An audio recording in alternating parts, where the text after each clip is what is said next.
हाफिज के आतंकी बेटे तलहा सईद ने एक बड़ा खुलासा किया है। उसका कहना है कि पाकिस्तानी फील्ड मार्शल की इतनी औकात नहीं है कि वो उसके अब्बा हुजूर को भारत को सौंपे। मतलब ये कि हाफिज सईद का बकरा है आसिम मुनीर।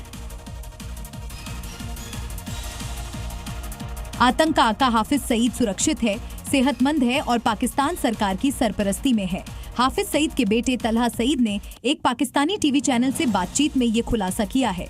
इस खुलासे के साथ ही एक बार फिर पाकिस्तान और आतंकवाद की जुगलबंदी पर मुहर लग गई।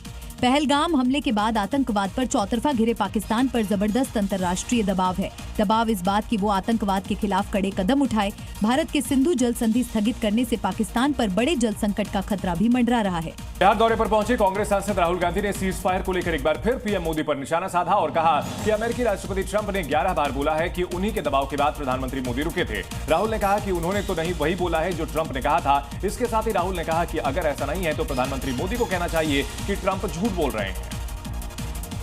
प्रधानमंत्री मोदी पर राहुल गांधी के बयान के बाद बीजेपी हमलावर हो गई। केंद्रीय मंत्री गिरिराज सिंह ने राहुल गांधी पर तीखा हमला करते हुए उन पर सेना का अपमान करने का आरोप लगाया। गिरिराज सिंह ने कहा कि राहुल ने सेना के शौर्य पर प्रश्न चिन्ह खड़ा कर दिया है, जो देशद्रोह है। इसके साथ ही केंद्रीय मंत्री ने कहा कि राहुल गांधी के शब्द पाकिस्तान जैसे हैं और वो देश का सम्मान नहीं करते हैं। बिहार विधानसभा के नेता प्रतिपक्ष तेजस्वी यादव ने एक बार फिर कानून व्यवस्था को लेकर सीएम नीतीश कुमार पर जोरदार हमला बोला और कहा, हम शुरू से कह रहे हैं कि नीतीश कुमार अचेत अवस्था में हैं और वे अब बिहार या बिहार सरकार चलाने के योग्य नहीं रह गए हैं। तेजस्वी ने कहा कि बिहार में अपराधी बेलगाम हैं और पुलिस लाचार नजर आ रही है। आरसीबी के टीम के सम्मान के दौरान हुए भगदड़ में मौत को लेकर कर्नाटक की सियासत गर्म हो गई है।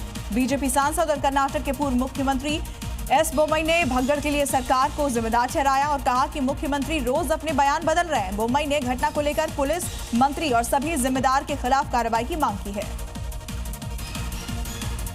कांग्रेस नेता सचिन पायलट ने एक बार फिर राजस्थान और केंद्र की बीजेपी सरकारों पर निशाना साधा और कहा कि बीजेपी की डबल इंजन की सरकार सिर्फ धुआं फेंक रही है। सरकार का पूरा ध्यान अपनी कुर्सी बचाने के लिए दिल्ली के आकाओं को खुश करने में लगा हुआ है। इसके साथ ही पायलट ने सीज फायर को लेकर केंद्र से तीखे सवाल पूछे और कहा कि सरकार बताए किन शर्तों पर सीज फायर का समझौता किया गया।